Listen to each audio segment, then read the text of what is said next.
दोस्तों नमस्कार, मैं आपका दोस्त करमपाल। हरियाणा की राजनीति में बंसीलाल, देवीलाल, भजनलाल, इन तीनों लालों का जिक्र हमेशा होता रहेगा और आपको पड़ताल टीवी पर तीनों लालों के बारे में बहुत सारे रोचक किस्से सुनने को मिलेंगे। आप इन किस्सों पर अपने कमेंट से लिखें और आपके पास भी कोई रोचक किस्सा है तो वो भी बताएं कमेंट्स में लिखकर। चैनल को सब्सक्राइब करें और वीडियो को शेयर करें। तो आज हम बात करेंगे चौधरी बंसीलाल जी का एक बड़ा रोचक किस्सा है। बात उस समय की है जब इंदिरा गांधी देश की प्रधानमंत्री थी और ललित नारायण मिश्रा इंदिरा गांधी के बड़े खास नज़दीकी थे और बिहार के रहने वाले थे। देश की जो पहली लोकसभा थी और दूसरी थी उसमें वो सांसद भी थे। उसके बाद वो राज्यसभा में भी रहे और 1972 में दरभंगा में उपचुनाव हुआ था और इंदिरा गांधी ने उसमें उपचुनाव में उनको टिकट दी, वो जीत कर आए और 1973 में उनको रेल मंत्री बना दिया। तो जब वो रेल मंत्री थे ललित नारायण मिश्रा, उन्होंने अपने सरकारी बंगले पर एक पार्टी का आयोजन किया भोज का, और उस खाने पर उन्होंने बहुत सारे पॉलिटिशियन को बुलाया जिसमें ज़्यादातर वो लोग थे जो इंदिरा गांधी के नज़दीकी थे और कुछ मतलब फिल्मी दुनिया के मतलब कलाकारों को भी उसमें इन्वाइट किया और उनमें राज कपूर मेन थे। बंसीलाल भी इंदिरा गांधी के नज़दीकी थे और ललित बाबू ने बंसीलाल जी को भी उस भोज में आमंत्रित कर रखा था। तो सभी लोग खाना खा रहे थे और ललित नारायण जो मिश्रा रेल मंत्री थे वो अपना प्रभाव सा जमाने के लिए राज कपूर को सभी जो बड़े बड़े नेता थे उनसे मिलवा रहे थे। तो मिलवाते मिलवाते वो राज कपूर को लेकर बंसीलाल जी के पास गए। बंसीलाल जी के पास राज कपूर खड़े रहे और बंसीलाल ने राज कपूर से कोई बातचीत नहीं की। तो इसको देखकर वो बड़े हैरान हो गए ललित नारायण मिश्रा, और बंसीलाल जी ललित नारायण मिश्रा से कहते रहे, क्या शानदार आपने मतलब भोज का पार्टी का आयोजन किया, बहुत मतलब उम्दा खाना आपने बनवाया है। उनके खाने की तारीफ करते रहे, लेकिन राज कपूर के बारे में कोई जिक्र नहीं किया, ना उनकी तरफ देखा। तो बड़ा शक पका से गए अपने ललित नारायण मिश्रा जो रेल मंत्री थे। तो उन्होंने कहा, अरे बंसीलाल जी ये राज कपूर हैं। ओह, बंसीलाल ने कहा कि अच्छा आपका फरीदाबाद में बिजनेस है।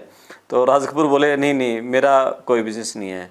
तो फिर बंसीलाल ने पूछा, आप क्या काम करते हैं? राज कपूर ने कहा, जी मैं फिल्मों में काम करता हूँ। तो बंसीलाल जी बोले, अच्छा आप नौटंकी में काम करते हैं? तो ऐसा सुनकर राज कपूर बड़े शक पका से गए और ऐसा महसूस होने लग गया उनको। तो ललित नारायण मिश्रा साथ खड़े थे, वो सुन रहे थे।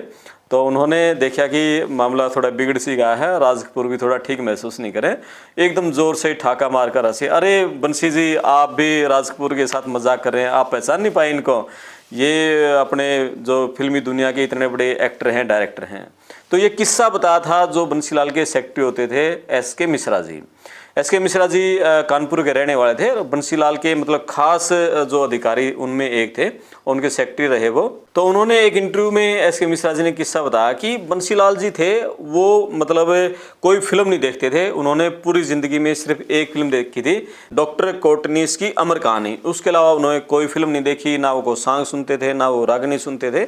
मतलब वो दिन रात सुबह उठने से लेकर शाम को सोने तक सिर्फ राजनीति में ही मगन रहते थे और बड़े अक्खड़ स्वभाव के और बड़ा रूखा व्यवहार उनका रहता था, लेकिन अंदर से बहुत कोमल थे, नरम मतलब उनका दिल था। और लेकिन बाहर से मतलब रूखापन रखते थे, सख्त मिजाज मतलब वो अपने आप को दिखाते थे और वो थे भी सख्त मिजाज, लेकिन अंदर से बड़ा कोमल थे। तो वो कोई फिल्मों से या किसी तरह की बाहर की दुनिया के कोई उनकी रुचि नहीं थी, सिर्फ राजनीति राजनीति और राजनीति, इसी में वो थे।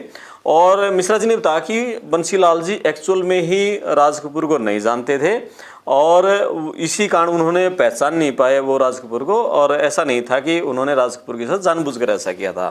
तो इस किस्से की बड़ी चर्चाएं हुई थी और उस किस्से में जब उन्होंने पार्टी में इस तरह का किया था तो राज कपूर भी ऐसे हो गए और ललित नारायण मिश्रा तो मतलब एकदम ऐसे शक पका से गए थे कि मेरा इतना खास मेहमान है, देश का इतना बड़ा एक्टर डायरेक्टर है, और इस तरह का इनके साथ व्यवहार हुआ है।